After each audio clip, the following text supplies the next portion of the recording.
એક સમયે એક વાંદરો નદી કિનારે એક ઝાડ પર રહેતો હતો. વાંદરો એકલો હતો કારણ કે તેનો કોઈ મિત્ર કે પરિવાર ન હતો, પણ તે ખુશ અને સંતુષ્ટ હતો.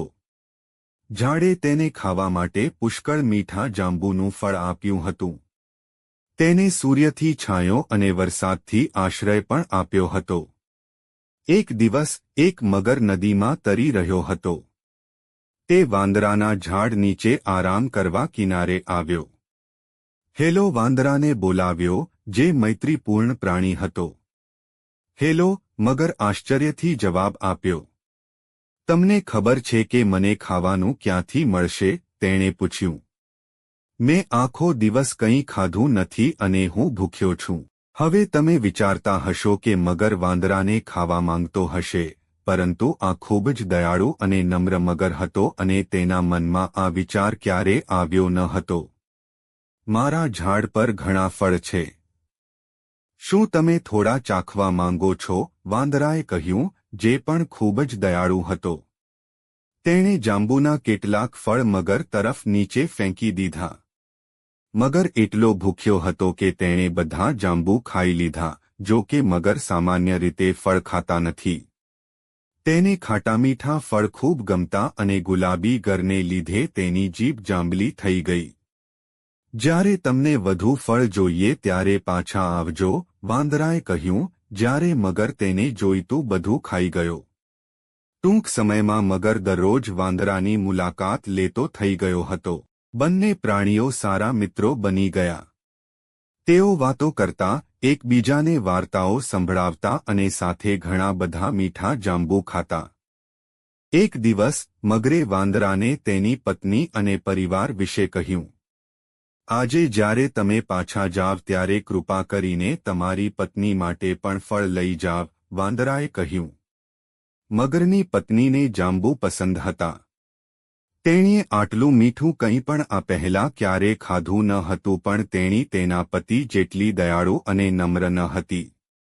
કલ્પના કરો કે તે દરરોજ આ જાંબુ ખાય છે તો વાંદરાનો સ્વાદ કેટલો મીઠો હશે, તેણીએ તેના પતિને કહ્યું.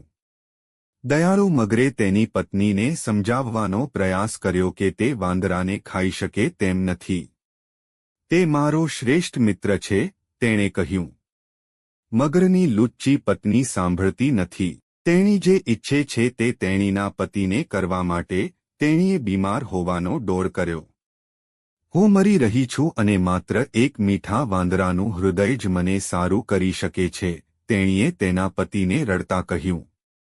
જો તું મને પ્રેમ કરે છે તો તું તારા મિત્ર વાંદરાને પકડીને મને તેનું દિલ ખાવા દે. બિચારા મગરને ખબર ન પડી કે શું કરવું. તે તેના મિત્રને ખાવા માંગતો ન હતો, પરંતુ તે તેની પત્નીને મરવા દેવા પણ માંગતો ન હતો.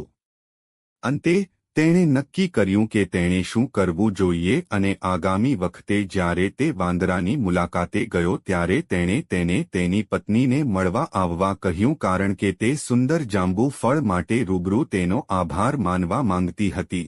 વાંદરો ખુશ થયો, પણ તેણે કહ્યું કે તે કદાચ જઈ શકશે નહીં કારણ કે તેને તરતા આવડતું નથી. તેની ચિંતા કરશો નહીં, મગર બોલ્યો. હું તને મારી પીઠ પર લઈ જઈશ. વાંદરો સંમત થયો અને મગરની પીઠ પર કૂદી ગયો. તેથી બંને મિત્રો ઊંડી પહોળી નદીમાં ગયા. જ્યારે તેઓ કાંઠા અને જાંબુના ઝાડથી ઘણા દૂર હતા ત્યારે મગરે કહ્યું, મને ખૂબ દુઃખ છે, પણ મારી પત્ની ખૂબ જ બીમાર છે અને કહે છે કે તેનો એકમાત્ર ઇલાજ વાંદરાનું હૃદય છે. મને ડર છે કે મારે તને મારી નાખવો પડશે જો કે હું આપણી વાતો યાદ કરીશ.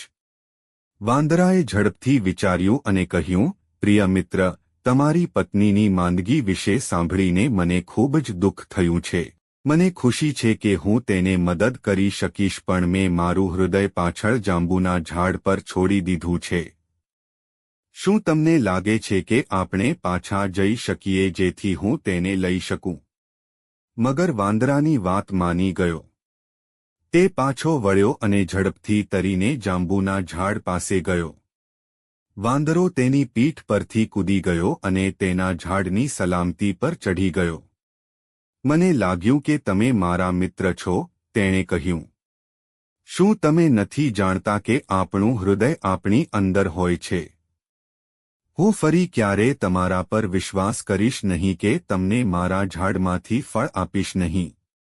દૂર જાઓ અને પાછા આવશો નહીં.